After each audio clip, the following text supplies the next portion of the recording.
Welcome everyone. Today we're going to talk about Google Forms quizzes, and I'm going to show you a few different ways that you can attach that to an assignment through Google Classroom to distribute that to your kids. But first of all, let's talk about assessing in this remote learning environment. When I think about a Google Forms quiz, I think about doing a traditional assessment. So we're talking multiple choice, we're talking true, false, maybe some short answer.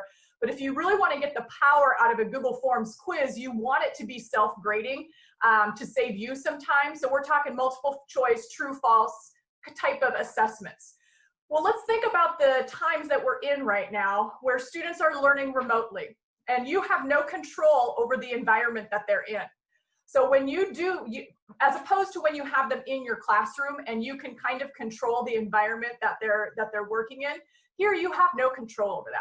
So when we're thinking about assessing in this type of environment, you need to think about what is the reason that you're doing this assessment for, okay? If you are thinking you're gonna find out what students know about a particular topic when you do a Google Forms quiz in a remote learning environment, I question that, okay? Are you really trying to find out what a student knows? Or by doing a traditional Google Forms quiz in a remote learning environment, are you assessing how well students can find answers? Because in this type of an environment, you need to figure that every assessment that you give is open book, open note, and open internet. So if you really want to find out what your students know about a particular topic, you're probably going to have to change the type of questions that you're asking, and Google Forms quiz maybe is no longer the best assessment tool then. You might have to open some more doors to some different types of assessment tools that can really get at what do students know about this particular type of topic, okay? That being said, I am going to show you Google Forms quizzes today. I'm going to show you 3 different ways that you can create them and attach them to a Google Classroom assignment. All right, so I am going to share my screen.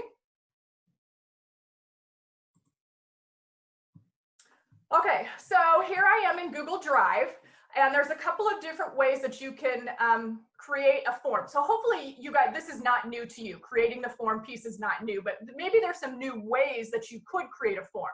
So first of all, you can go, you all know, you can go to New and More and Google Forms, right? And create that form. Now when you do that, you are creating a typical Google form. To make it a quiz, you actually have to go into your settings and you have to go to the quizzes tab and say, make this a quiz. Now, once you're here, you have a few different options. One of those options is to do locked mode on a Chromebook. I would not turn this on right now in this environment. You don't know if your kids are actually using their Chromebook to do this assessment or if they're using another device. So save yourself a headache. Do not turn this mode on at this point in time. But you do need to look at when do you want the grade to be released. So by default, as soon as the kids hit submit, their grade will be released. You can change that to later after manual review, which means you will look at it, and that's just all you're looking at it, and then you will click a button and say release score. Okay, so this probably is how you're going to want to run these quizzes in this type of environment because you don't know when kids are actually going to take the quiz. So you might want to turn that on. Then you need to decide what it is that I want students to be able to see when they are done. Do I want them to see which questions they missed? Do I want them to see the correct answers right now? And do I want them to see point values? Okay, so that's all on the quizzes tab. So you have to turn that on to make it an actual quiz. Then go back to the general tab. Okay, by turning that on, it automatically collects email addresses. Okay, I generally uncheck response receipts. Kids aren't going to need to get a receipt that they submitted the quiz. And then I also will turn this on, restrict to users in Norfolk Public Schools, which means they have to be signed into their npsne.org account in order to access the quiz.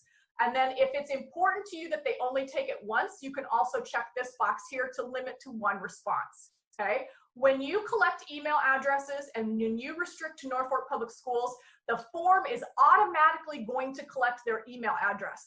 That means you don't have to put a field in for name, okay? Don't make kids do any more work than they have to.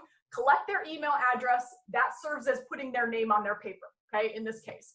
So we'll go ahead and click save. So you now understand that you can go through and put in your questions, decide what type of question you want to make it, give them your options, and then the answer key is also important. The answer key is where you're going to select the correct answer. So let's just do,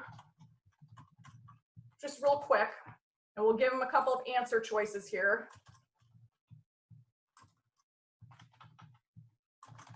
Okay, and so that you can see, we'll go to the answer key. We're going to select the correct answer. So let me move that out of the way. Obviously, the correct answer is blue. Okay, now if I also check green, that means they can get either one of those answers correct, and this question will be counted correct. Remember, multiple choice means students can select one correct answer. Okay, we don't want the correct answer to be green, so we're just going to leave that as blue. Notice also you can add answer feedback.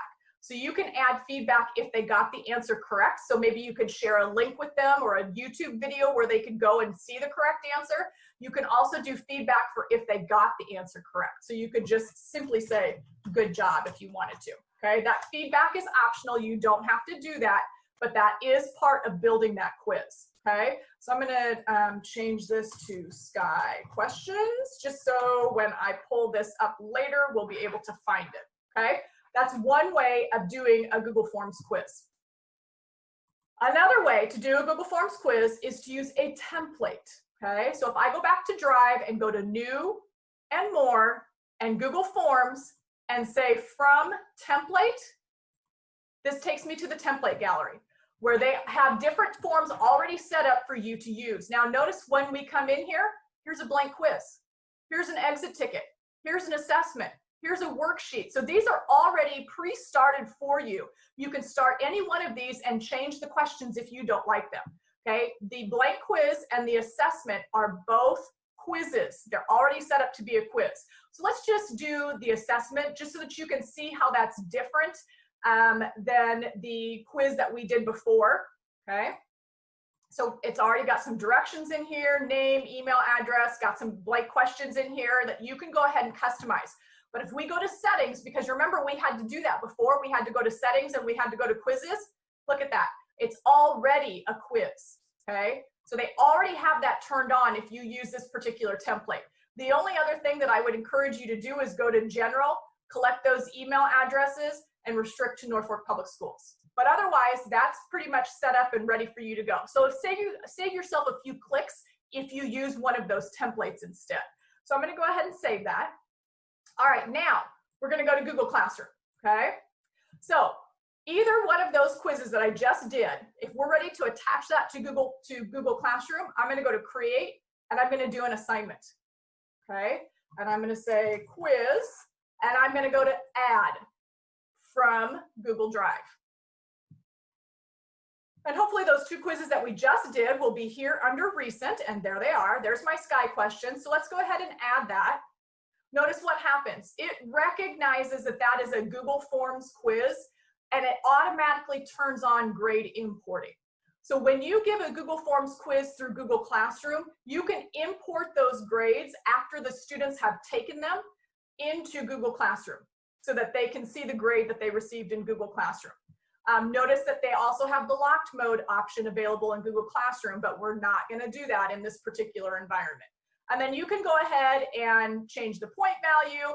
Actually, you can just leave this, and then Google Classroom will recognize how many points were on this quiz, and it will change that to match that. So if this quiz was worth 10 points, this grade will become 10 points. So you don't have to do anything there. But I'm going to go ahead and attach this to a topic, and I'm going to say assign. Okay, so either of those quizzes that I made in Drive, I can add to Google Classroom just like that. Okay, now some of you may have noticed that under the Create option, there is this quiz assignment. So if I go to quiz assignment, watch what happens.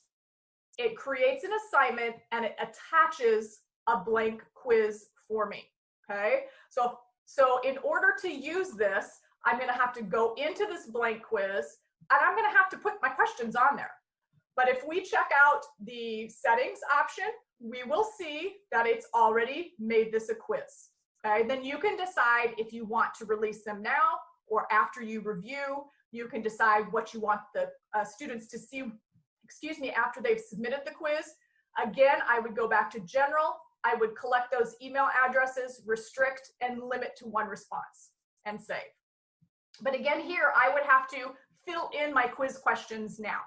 So, excuse me, that is another way that you can create a Google Forms quiz. 3 different ways.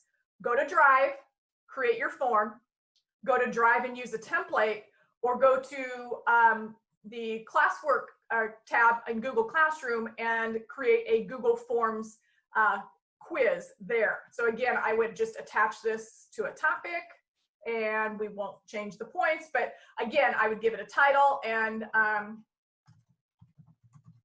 just so you can see what that looks like, and go ahead and assign it, and you'll see those options then underneath that particular topic of the week of May 4th. So different options for creating Google Forms quizzes. I don't think one is any better than the other. My preference, if I was in the classroom, I would probably create it in Drive and attach it to Classroom that way. I probably wouldn't use this create quiz assignment option very often. I would build the quiz first, and then I would attach it to Google Classroom.